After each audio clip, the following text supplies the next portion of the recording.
Le pacte maudit de Klimt et sa muse énigmatique. Le secret derrière un chef-d'œuvre. Vienne, 1908. Sous la lumière tamisée de son atelier, Gustav Klimt contemple son dernier chef-d'œuvre, le baiser. L'or étincelle sous les chandelles, révélant les courbes délicates des deux amants enlacés. Mais derrière cette image de passion se cache un mystère que peu connaissent. Et si cette toile n'était pas simplement une célébration de l'amour, mais le témoin silencieux d'un pacte maudit? À l'ombre de cette énigme se dresse une femme, Émilie Fleuge, muse insaisissable et âme sœur du peintre. Leur relation fascinait les cercles artistiques viennois, une femme moderne, indépendante, aux robes fluides défiant les conventions, et un artiste génial, obsédé par la beauté. Mais quelle vérité se cachait derrière cette complicité ambiguë? Une rencontre écrite par le destin. Émilie et Gustave se rencontrèrent à la fin du XIXe siècle. Elle n'avait que 17 ans lorsque son frère épousa la sœur de Klimt. Dès lors, un lien étrange et profond naquit entre eux.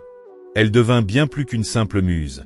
Elle était son égale intellectuelle, la seule femme à pouvoir comprendre ses tourments intérieurs. Mais si leur complicité était évidente, quelque chose les empêchait de franchir la barrière de l'amour charnel.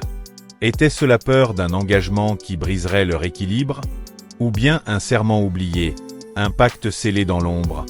Un pacte sous l'ombre de l'art. Une rumeur persistait dans les salons de Vienne.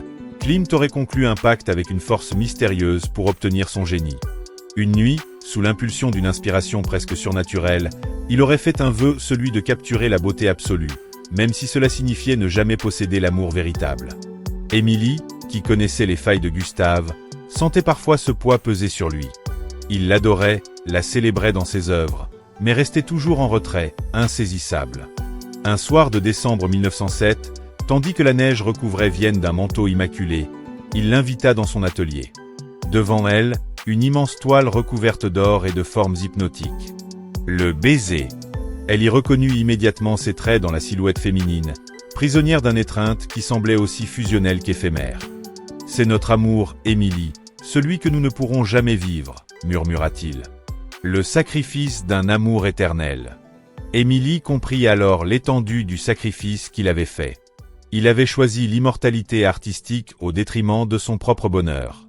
Et pourtant, à travers son art, il avait scellé leur amour dans l'éternité. Le baiser n'était pas une simple représentation passionnée, c'était un adieu, une promesse figée dans le temps. Les années passèrent.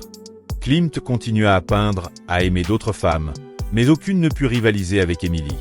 Elle, fidèle à leur histoire, resta à ses côtés jusqu'à la fin, sans jamais être son épouse ni sa maîtresse. Juste l'ombre bienveillante d'un amour impossible. L'amour immortalisé. Lorsque Klimt s'éteignit en 1918, ses dernières paroles murmurées furent pour Émilie.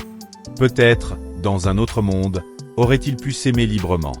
Mais dans celui-ci, leur amour vivait à travers une œuvre d'art, un serment silencieux gravé dans l'or et la toile. Ainsi, le baiser demeure bien plus qu'un tableau.